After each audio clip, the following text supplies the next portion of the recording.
Panel 2, we are going to discuss if you grow it, if you make it, or if you raise it, how are you going to sell it? This next session is all about turning production into profitability by connecting to the right markets. Whether it's schools, retailers, restaurants, or farmers markets, our panelists are going to walk us through how to understand what buyers want, how to access the market opportunities that already exist in the RGV, and that everything in between. Please welcome this panel.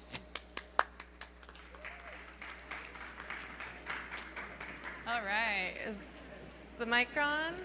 Do I need some? Okay, my brain's gonna get in the way. Can y'all hear me okay? Yes. Okay, great. Good morning, you all. My name is Katie Lavely. I am a beginning farmer with Weaving Food Web's farm in Edinburgh. I also work with the Texas Center for Local Food, or TCLF. We're a nonprofit organization that offers technical assistance and education for the business side of farming, so it's really relevant to this topic today on market channels.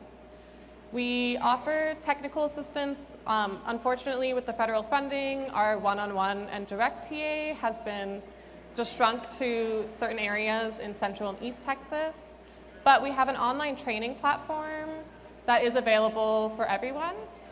We have free and low cost courses. There's a coupon code, so you should be able to access everything. And there are courses on topics such as market channels that will help you all with continued learning after the conference today. But yeah, so today we're gonna be discussing market channel opportunities for producers in the Rio Grande Valley. And we're joined by this really great panel that have diverse experiences to share with us on different opportunities, not only for farmers in the room, but also buyers or consumers, right? Like we all buy food, we all eat food. So I think it's relevant for all of us to be able to understand the challenges as well that come with getting food, local food, in front of consumers. So for folks maybe who aren't as aware what a market channel is or a market, it's essentially where the buyers and the producers meet and come together.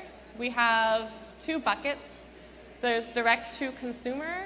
That's something like a farmer's market or a subscription service where you are working directly with a farmer as a consumer to get your product.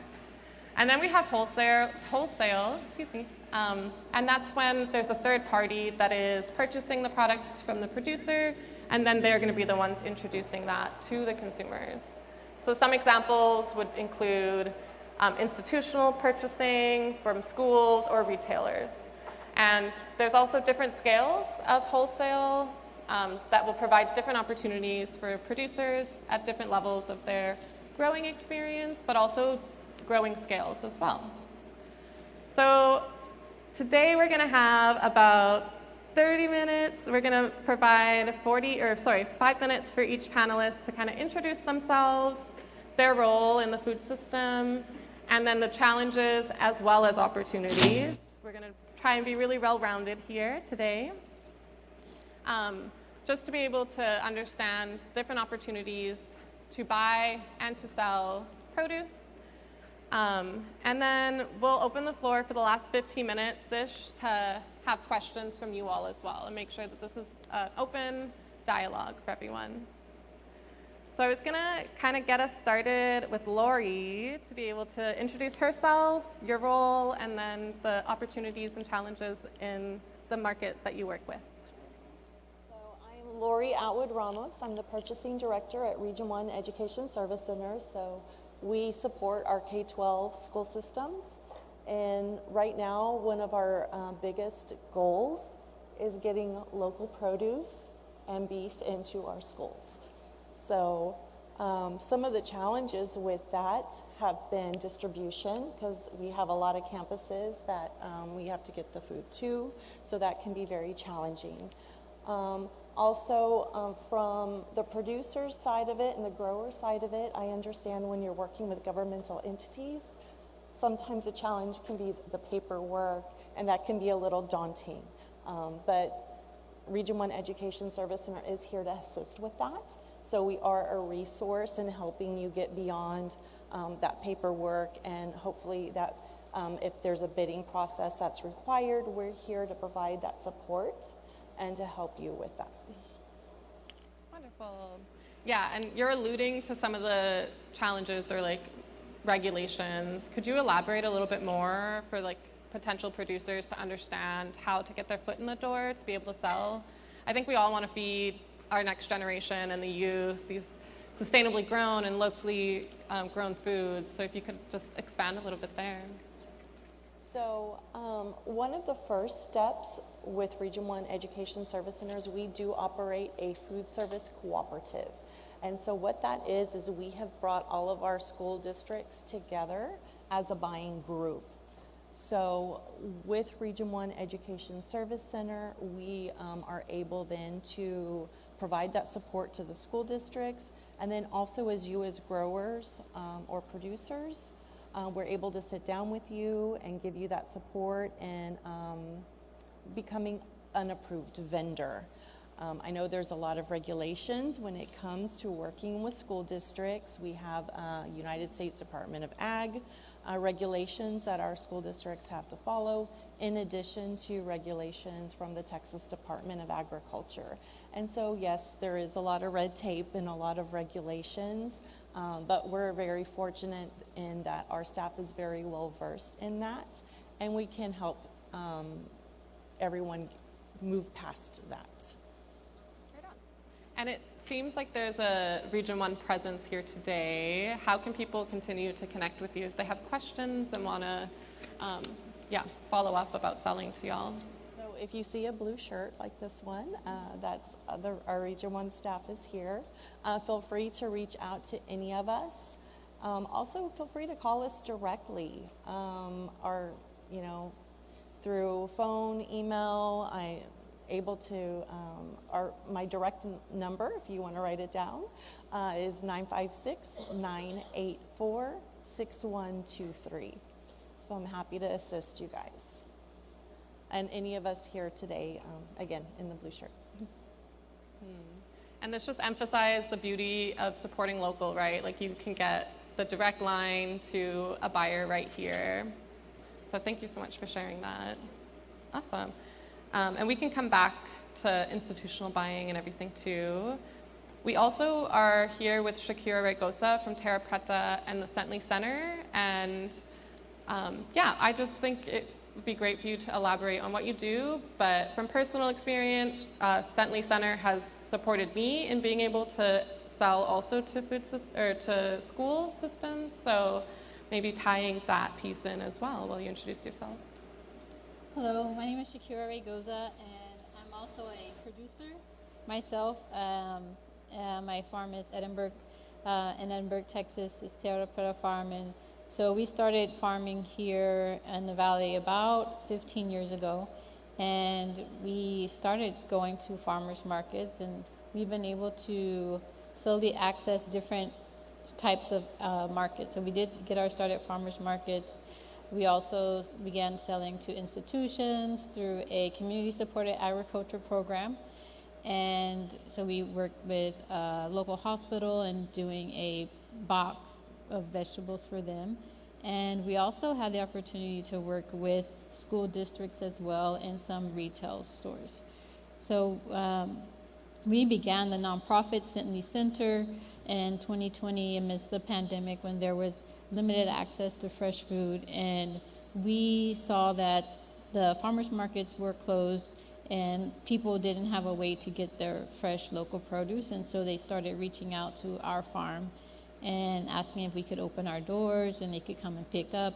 So we started aggregating from other farmers who also had extra produce that they couldn't move or couldn't sell, and we worked together and we started a CSA type program, and that has grown into an online store where we gather product and we post it every week, and you can select from farmers all the way that are here today. Hopefully you'll get to meet them, but all the way from Mission into Harlingen, San Benito. So we try to bring all that together in one place on the online market, and we provide the distribution service. That's also kind of one of the barriers. We provide pickups throughout the valley. So you can find that fresh produce and access it where you're at. We have one right now currently in Harlingen, Westlaco, Edinburgh, and McAllen. So those are some of the services that we offer to farmers to access new markets. And recently, we are working to increase access to schools. So one of the key things there is we need to have cold storage and distribution and be able to meet the demand. So we need to work together to have the supply to meet the demand for all of the students we have in the area. So those are some of the markets that we're working in right now. Beautiful. Yeah, and just a testament to the opportunities that Sentinel offers is they facilitated my first sale through the online store this time last year and helped move like 40 pounds maybe of cucumber to PSJA. So I know there are other smaller aspiring or beginning farmers in the room that could also greatly benefit, and just gratitude to you all for being such a support. Do you mind also just, I think you mentioned CSA, could you spell that out and like tell people about that support, or that, I mean, it's a support for you all as well as for this collective of farmers, so. Yes, I think it's been mentioned earlier today. It's community supported agriculture. So in the CSA model, consumers go and they support the farmer in advance by purchasing a share of their harvest. So you are helping them with their upfront cost, which is seed or tools or compost that they can use to get started, and then you get a share every week when it comes in. And so that's the basis of community-supported agriculture. You share the risk with the farmer. You're helping them when they need it the most at the beginning of the year. Yeah, that's excellent. And then can you tell people how they can get their share with Sentinel? Yes, you can visit our website at centenly.org. We also have a booth right here in the front, so you can pick up a flyer, and there's a QR code they'll take you directly to the online store. Awesome. All right.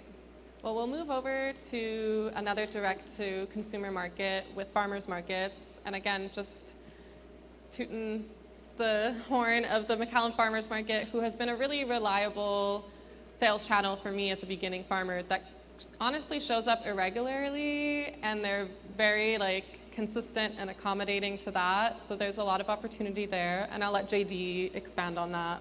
Sure. Good morning. My name is JD Hogan. I'm representing the McAllen Farmers Market, and we are a direct-to-consumer opportunity, which means that the person that you're talking to at the stand is usually the person who's grown that food. And this gives the farmer an opportunity to both market that product. In other words, you have to really sell your product, you have to talk about it, you have to explain it. And it gives the farmer an opportunity to see what works and what doesn't. We've had farmers who have come in and they thought that they had the greatest idea ever, and unfortunately the consumers thought not so much. And that's part of the process. And then what we do is we also facilitate connecting the farmer to other programs and opportunities. And for the farmers, this is usually their first encounter with regulations. So we operate the Farmers Market Nutrition Program. That's the WIC vouchers. We also do SNAP, Double Up, a lot of other programs. And and of course, with these programs, there are paperwork that they have to complete, regulations that they have to follow. And so for a lot of farmers, we deal with backyard farmers a lot. And so they're not used to having to complete forms and follow regulations. So this gives them their first opportunity to see it. And we really act as an incubator for a lot of folks. So they will come into the market, they'll grow to a certain point, and then they'll move on to bigger and better things. And that's our purpose, and that's what we really hope they do is go ahead and start with us, and that gives them their foot in the door so that then they can expand and continue to grow. So that's what we do. Open every Saturday, rain or shine. So we're there. This Saturday is going to be a shine day, by the way. We've been out there in 40-degree weather when it's brisk and it's raining. but we're there every Saturday. So that's what we do. Yeah, and that's at the McAllen Public Library. Awesome. And I think if my memory serves me, Terra Preta was a vendor back when I was a student at UTRGV agroecology, and then maybe that coalition that you spoke about selling to the hospitals, potentially that could have been that incubator moment, right? Yes. Bringing producers together. Yes, everyone worked together. We reached out and we were able to work together to meet that demand for those 50 veggie boxes that we were providing on a weekly basis. So it's a great source of a resource to work together with other farmers too, because otherwise it wouldn't have been possible. So I really appreciate the farmers market and the time we were able to be there and support each other. Yeah. Yeah, thank you for creating that space for collaboration and community coming together. All right. Okay, I think next we're going to bring it to Elizabeth to talk a little bit more about retail opportunities and maybe barriers that you hear from local producers as well. Sure. So, hi, good morning, everybody. Buenos dias a todos. My name is Elizabeth Chavez. I am the VP of Development and Community Engagement with Junior's Supermarkets. Now, if you've never heard about Junior's Supermarkets, it is not surprising. The fact that we are mostly located in Hidalgo County. So we are in the Upper Valley. We are a grocery store. We are the last local independent grocer in the valley. We have withstood the test of time against our largest competitors, H-E-B, Walmart. In fact, one of our 9 locations is in an old Albertsons, if you remember Albertsons, location in San Juan. So we are a 9 location operation, as I mentioned. We've been in business now in the Rio Valley for, where's my mic? There it is. For 45 years.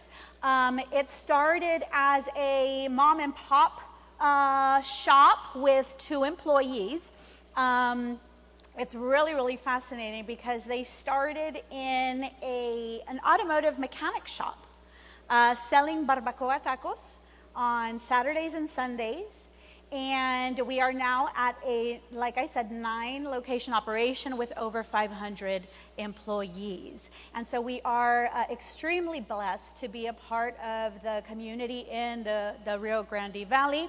And we definitely do enjoy being able to partner with local vendors, local producers, so that we can go from farm to table within our locations. So that's a little bit about Juniors. Now, in order for us to go through the vendor process, there are a few different steps. You do have to be recognized as a legal entity here in the state of Texas, meaning you do have, your tax forms and all that good stuff. You also need general commercial liability insurance. But we also have some availability for you to have pop-up kiosks at any of our locations. So there are different opportunities for different vendors. We've had individuals who have aromatherapy type products, soaps, essential oils, things of that nature, as well as produce. We've done Mexican candy, Hispanic products is a big one. So anyhow, there is opportunity for us to allow different vendors within our retail space. So I'm going to go ahead and provide my information in case y'all would like to gain direct access. I am actually the individual that would be able to plug you in. So my number is 956-329-3444. Okay, I'll go ahead and repeat that, 956-329-3444. My email address is on the screen behind us, elizabeth.chavez@juniorssupermarket, all one word, .com. elizabeth.chavez@juniorsupermarket.com. So again, that's a little bit about Juniors, how we would be able to, get any vendors within the four walls of any of our locations. Feel free to reach out either via phone, text, or email, and we'd love to be able to partner. Well, thank you again for being so available to the community. Yes. I was wondering, I believe some Juniors locations have like restaurants or at least like meal prep. Do you mind speaking a little bit to selling to restaurants if you all also purchase local produce at that level? So we do. We do purchase local produce. I'm trying to do the math in my head. 6 of our locations have fully functioning restaurant services within the supermarket. If you've never tried our carne guisada, you're missing out. So anyhow, we also have some of the freshest quesos. We have some of the freshest and most picosas salsas available to us. That again, they are locally sourced with different produce and farms in Hidalgo County. I'm gonna have some tomatillos and peppers, so I'm gonna have to hit you all up to make some salsas. Sure, let me know. Awesome. Okay, I think I just want to start preparing folks if you are having questions, if you're writing them down. I'm going to kick us off with kind of a broad question for the panel, and then we're going to really encourage you all to engage. So that's coming up, everyone.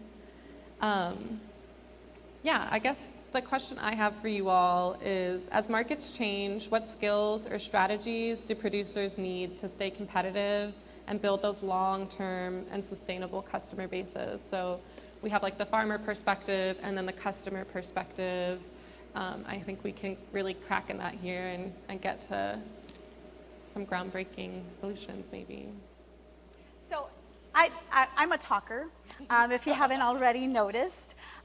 So one of the things that we have noticed within, I guess, just El Mágico Valle is the fact that relationship is so important. The communication between the vendor and the retailer is going to make or break basically the business relationship. One of the drawbacks or one of the negatives that we've ended up seeing is that when vendors kind of they kind of drop off, unfortunately. They set it and forget it, and that really just, it doesn't work within our culture to do so. So if we're able to maintain and sustain these working relationships and these vendors' relationships, then that's what's going to really help propel that vendor into really good successes. So again, making sure that there's good customer service from the vendor over to the retailer, that really just, it really helps. It kind of keeps you on my radar. Oh yes, I remember Frank's salsas, or I remember, Maria's tamales or what have you. We remember these folks because the communication is there. Without that communication, things kind of go by the wayside, and it makes things a little more difficult to help sustain that relationship. So that from the retailer, I would say that's one of the things that we've seen.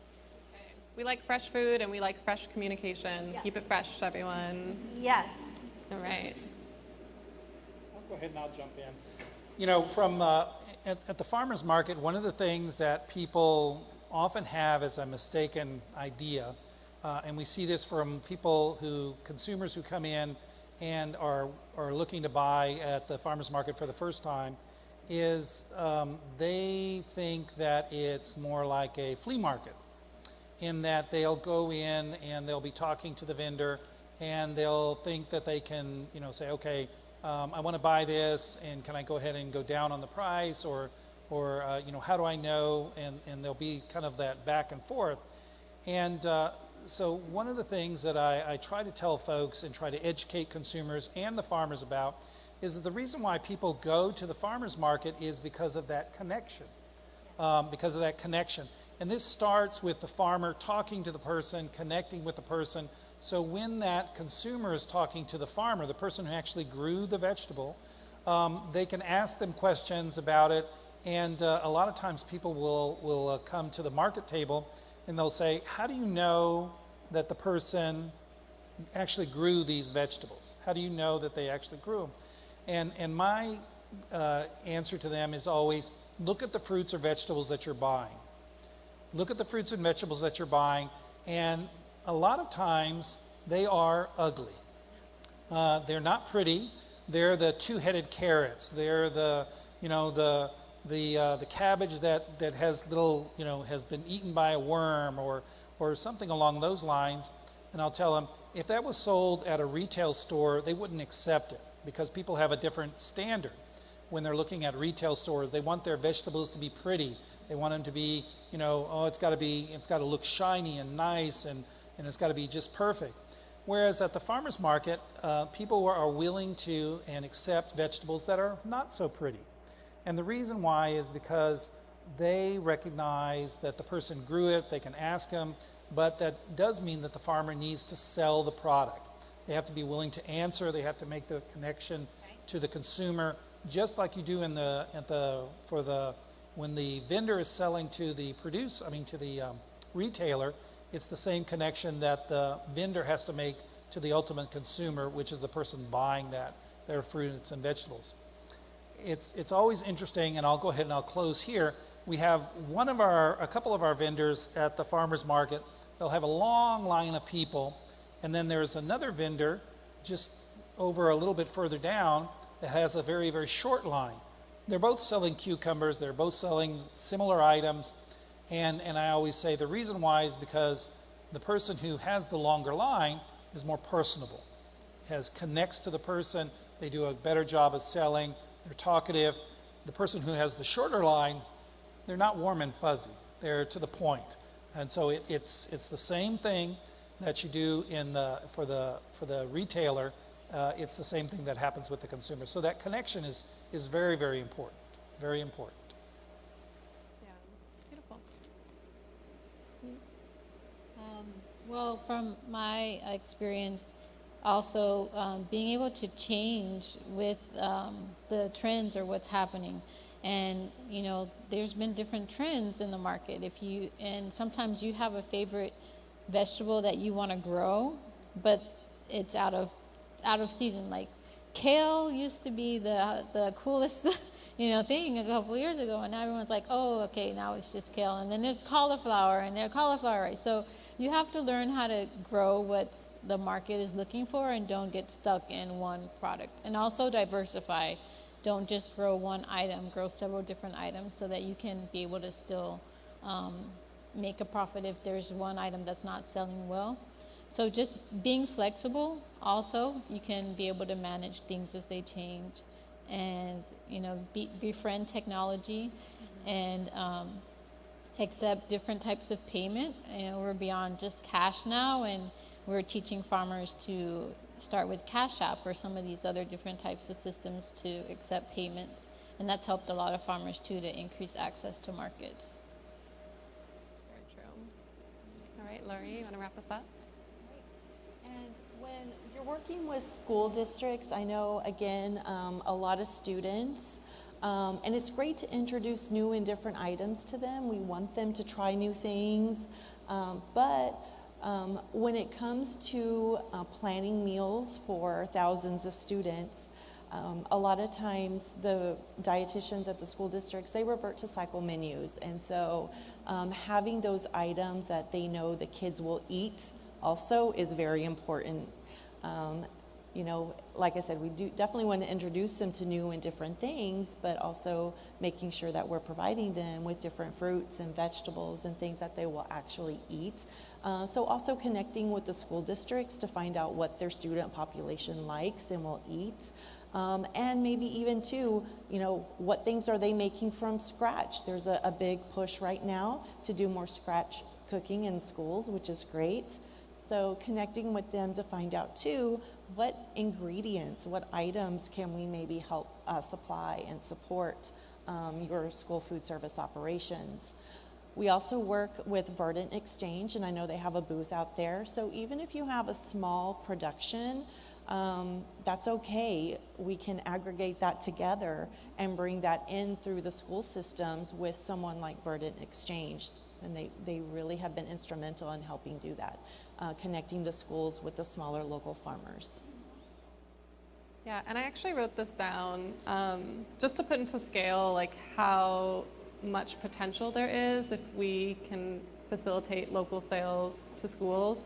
But also it's an opportunity and a barrier because I think it was 2023, 2024 school year, there were like 5 million Texans fed daily through the schools. They have their lunch and their breakfast programs, right? So that's a lot of food. Imagine the opportunity if even local food producers can sell to feed half of that, you know? So yeah, it's a big scale. And I think too we will open the floor. Shakira, you mentioned diversifying your production, and it's also really important to diversify your sales channels. So you all don't need, if you're a farmer in the room, you don't need to be yeah, okay, farmers markets, or oh yeah, just schools. It's being able to understand the perfect kind of recipe and finding the mix and match between different sales outlets to sell to as well. Okay, but with that, I don't know if someone has a microphone or if there's a show of hands. We have a question over here. Is there someone with a microphone? Do you want to use the mic? Sorry, thanks for your patience.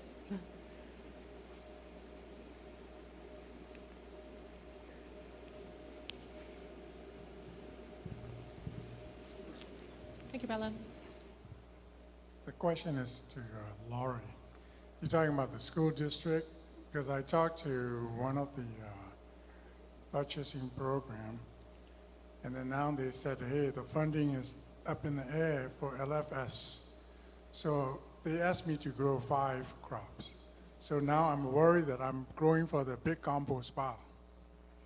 So is there any update on that program, and then how can I tap into the other program that they're buying from us? So right now, funds are paused with Local Foods for Schools. That grant funding is currently not available. So definitely that hurts our school districts and having that additional funding available to buy local. However, I'd love to connect with you, and if there's opportunity for us to maybe collectively with our school districts help sell your products or get them into our school systems, we'd love to do that. There's still opportunity for schools to buy local, even without the Local Food for School funding. They receive funding based on the number of meals they serve, and so there's funding available for it, regardless if there's Local Food for School funds or not. It was really great because it was those funds were earmarked for that, and so it really gave the schools a push to get local foods into our school systems. But just because the grant funding is gone doesn't mean that initiative has to stop.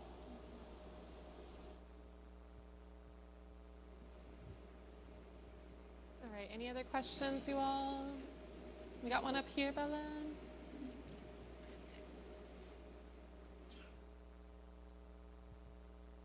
Hello.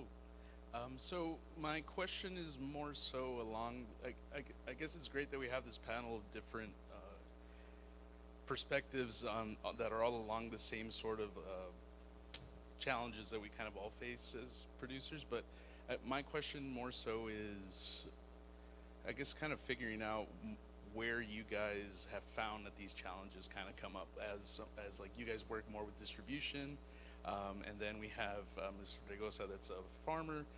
So I kind of wanted to see where more or less you guys have seen that these challenges come up, like when somebody's barely going to, I guess, trying to put themselves into these sales channels. I hope that made sense. I can also maybe kick us off. Like as a beginning farmer, first year on new land, growing food, I diversified my sales channels to sell at the farmers market and like build community, customer base, and explain why some of the products are imperfect or different sizes.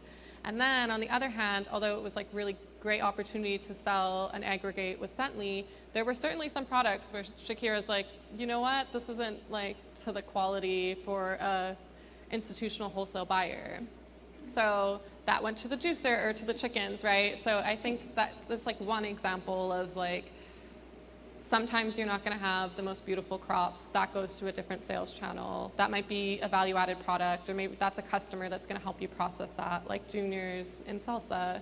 And just being able to understand the different, I guess, quality or standards that each buyer has as well. But I'll definitely open the floor. You guys have a lot of experience to share. I think one of the, were you going to say something? Oh, I was going to say that also as getting into wholesale markets, one of the barriers was the insurance. You mentioned the liability insurance, so we had to factor that into the costs and our expenses, and to make sure that we could afford that insurance that we needed to have for the product. And also the food safety requirements. Some of them do require you to have an audit or to have some type of food safety certification. And second, we decided early on, after 2 years of selling at the farmers markets, if we wanted to reach bigger markets, we had to be organic certified. So if at a farmer's market, you can talk directly to your customer and let them know how you're growing. But if you're into wholesale markets, you need to have that label to share, to communicate how you're growing your product. So that was a barrier that we were able to overcome. We were able to get organic certified. And there's also programs that helps farmers with some of the costs through TDA. But getting those certifications and the insurance was something that was a barrier for us. If you're working as a group, you can offset some of that and get that covered as a group insurance or group gap, group certifications. So again, one of the things that we've noticed when it comes to that vendor-retailer relationship is the inability to meet demands for larger retailers, whether it's a distribution issue or just how many items or bulk items versus weight or what have you. It's the distribution that ends up causing some of these issues.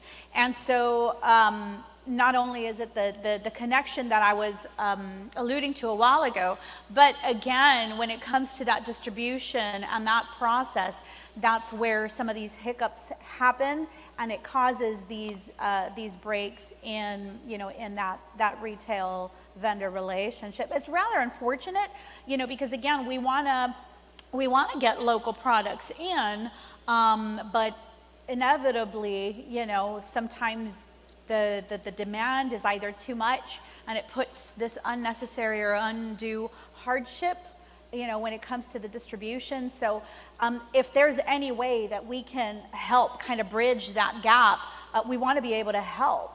I don't want it to seem as if we're, if I'm kind of a naysayer up here. By no means. I want to provide a channel for our local farmers and our local producers to get on our shelves. And again, if we can help in any which way to help with that distribution, we will do that. In fact, I had a local vendor, a local salsa, that they were, again, small startup. They were local, and then they moved over to San Antonio area, and I would take the orders and I would deliver to each of the 9 locations for them, until they were able to find somebody to do that for them. So we're here to help, again, bridge that gap that might exist, because we want y'all on our shelves. We really do. Yeah, I think just coming off of that, like, there's no harm in asking, right? And you'd be surprised how many people are willing to support And you're not a naysayer. We need to have real, candid conversations about barriers, and that's how we resolve them, is starting by talking about them. But are there any other challenges or barriers that we want to speak to? Yeah, I'd like to speak to one. You know, at the farmers market, one of the biggest problems that we have is new vendors. And although we open up the market to, you know, people who are growing in their backyards and very, very small vendors, it seems like there's a real gap between small vendors and large vendors.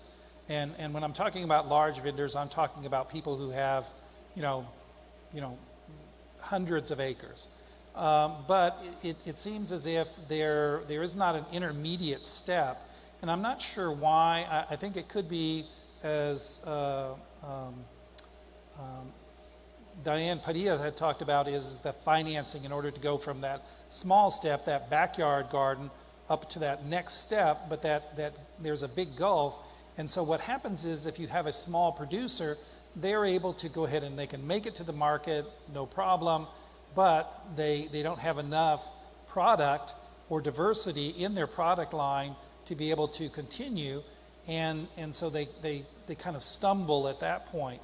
And so that's one of the biggest challenges, is that we really need to do more to develop that intermediate step. People who have enough product to be able to bring it to the market, have enough product to hopefully make it through the entire day before they sell out. Because we do see a lot of folks who come to the market, they'll set up their little table, they'll sell their stuff, and they'll be sold out by noon, 11:30, noon, and they'll be blown out. And so, but if we could, that's the biggest challenge, is just having enough product for everybody to purchase. So that's one of the challenges. And does McAllen Farmers Market allow resale? So if my farm wanted to partner with another farm to add more product to the table, is that acceptable? We can do that to a limited extent. Now, I say to a limited extent because one of the things is on resale, is that you can't go down just to the produce terminal, buy a pickup load of Roma tomatoes and drive up and say, okay, these are for sale. They have to be grown. They have to be grown locally. It has to be Texas product. And so in that situation, it can be resale, but you have to be involved in the actual production of it in some way, shape, or form. Could be picking it, could be something along those lines. So we can, in fact, we do have a co-op that just started coming last year, and it's always interesting because it's a different farmer every week. So it's a couple, and then another couple, and another couple, and so you'll talk to them about something, and then you'll go back the following week and try to talk to them about, and it's a different group of people. So, but it's in that situation, it is a co-op, so they take different turns. So there's always loopholes. Have those conversations. Do you have anything to add, Lori? I think for the schools, again, just the volume. It's a huge volume, but don't be intimidated by that. There's opportunity to aggregate smaller volumes into larger volumes. And then also through the distribution is another challenge. But partnering with someone like Verdant Exchange, who can be that gap and provide that distribution, is key, I think, for the schools. Great. One last question over here. Okay, perfect. Hello, I just had a question for Ms. Chavez, Senora Chavez. You had mentioned about the juniors requiring the general commercial liability insurance and a tax ID number, and I'm thinking about a lot of the cottage food operations, and maybe they don't have those things, and like, is that a barrier for them to want to be able to sell at juniors? Is that, like, the requirement for those insurances, and what can be done to help the people who are using the cottage food laws to have a value-added product from their local or their personal garden or their small-scale market garden? I appreciate the question. Now, in order for any item at any retailer to be on the shelf as something that we sell, we do have to have each of those. They do have to be a recognized entity with the state of Texas, number one, for tax purposes. Number two, that commercial liability insurance, it not only protects you, the vendor, but it also protects the retailer from any issues that might arise in case of faulty product for whatever reason. We know we've had salmonella outbreaks, we've had, issues when it comes to various produce items. So that is our way of, again, ensuring ourselves against any type of liability from our customers and our consumers. So unfortunately, there's no wiggle room there. However, if you want to become an on-site with a pop-up kiosk, those stipulations are not, they're not in place. So you can become a stand-up kiosk at any of our locations, but not anything that we're going to be selling or marketing your product. Does that make sense? Yes? Thank you. Great question, though. All right. Well, we are coming to time, and hopefully this is just the beginning of many conversations we'll continue to have. And again, if you all want to continue assessing like what market channels work for you as a producer, check out texfed.org, txfed.org, and you'll probably see familiar faces. I know you all are both in courses, and then also be able to just continue the learning journey. So thank you so much, you all, for joining, sharing your expertise.